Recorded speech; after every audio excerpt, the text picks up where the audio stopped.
Okay, hi everyone, my name is Stephanie, and today I'm going to make the Costa Rican dish orzo con pollo. Probably said that wrong. It's the chicken and rice dish. I do have to go get ingredients because my pantry is literally so small. I only have pretzels in there right now.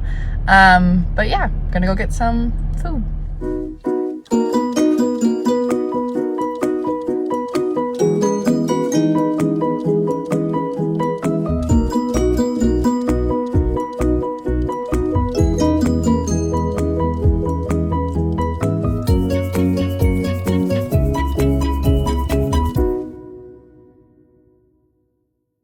Okay, today I'm going to be making the orzo con pollo dish, the Costa Rican version. I looked up a recipe on Pinterest, so I'm going to follow it. There's a few things I had to substitute just because I was allergic, and I figured it probably wouldn't be good for me to eat something I'm allergic to. So these are the ingredients that you will need, and I will put the ingredient list up on the screen here. Here's everything that I used. There were some things that I had to kind of exchange with, like I was saying, especially when it came to the celery and all of that, because I do have an allergy. But those are the ingredients. And then here I just started to shred up the chicken so that way it would be ready for later on.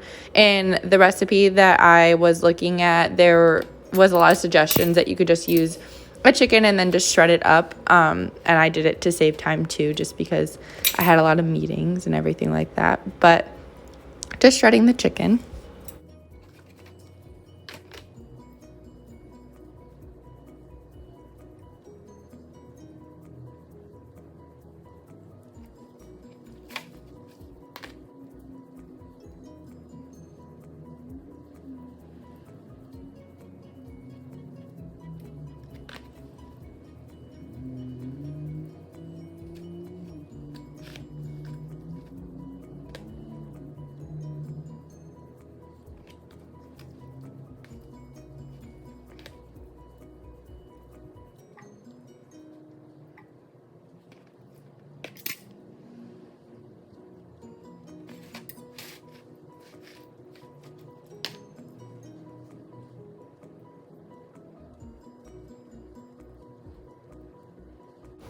And then here I am pouring in the rice into the rice cooker. The recipe I found said that a lot of people in Costa Rica use a rice cooker, which was perfect because I love mine. And then I was pouring in the chicken broth and starting it because it does take a little bit of time.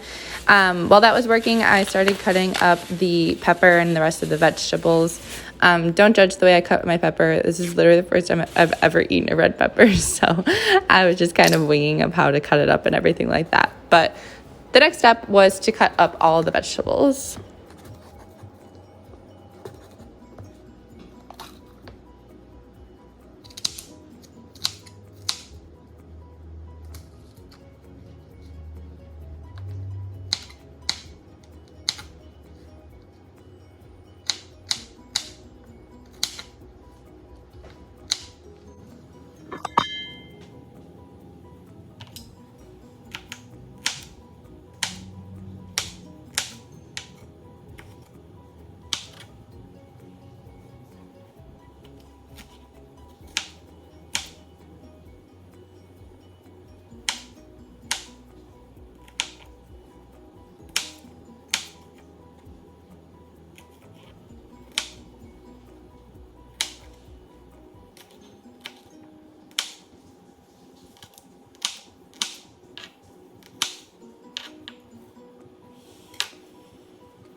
After the pepper, I started cutting up the onion.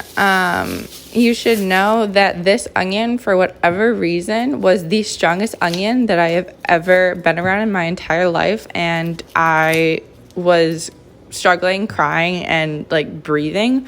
All my roommates were saying how strong it was too. I really don't know why it was so strong.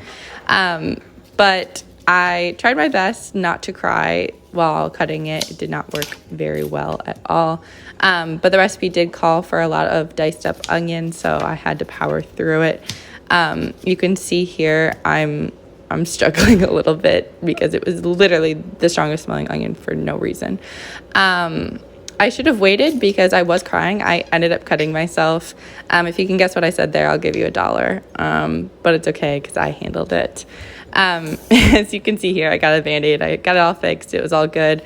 I had to finish cutting up the onion because, again, the recipe needed it. But I did it with my battle wound.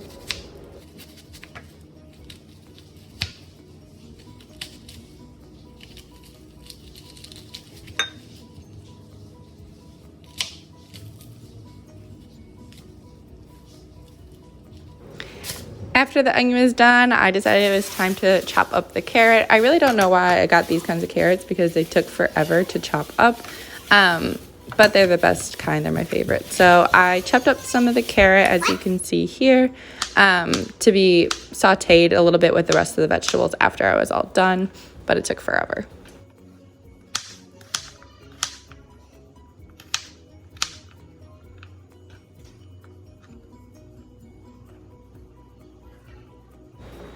After the carrot, I put everything in the pan. I don't know why our light does that, so sorry.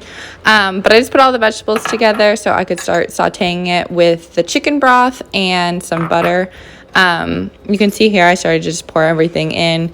I don't ever measure when I cook, so I took that same rule of thumb with this recipe. Putting in some tomato paste just because I couldn't use the other ingredient just because I'm allergic to it. And a little bit of garlic because the recipe called for it. But then I just started mixing everything together. The rice was still cooking, as you can see here, just kind of mixing it all. And then after that was all kind of sauteed, I put in the chicken and the rice and put it all together. And after that, then you're all done, and here's the finished product. So the reason this dish is so culturally significant in Costa Rica is because it's been around for such a long time. Even though it originated in Spain, it's something that has been in Costa Rica and Latin America for a significant amount of time, to where it's been passed down generation after generation. And it's similar to how in America we have a lot of dishes that are the same, but each family gives their own little twist to it. That's what this dish is in Costa Rica. Everyone has their own little flair to it. Which makes it even more kind of like important to each family, and the culture as its own. It's a really easy dish to make, and it's really something that is kind of like a homebody dish to a lot of people. And it's something that they'll continue to pass down for generations after generation. And it's just a really good, easy dish that they all love to enjoy together.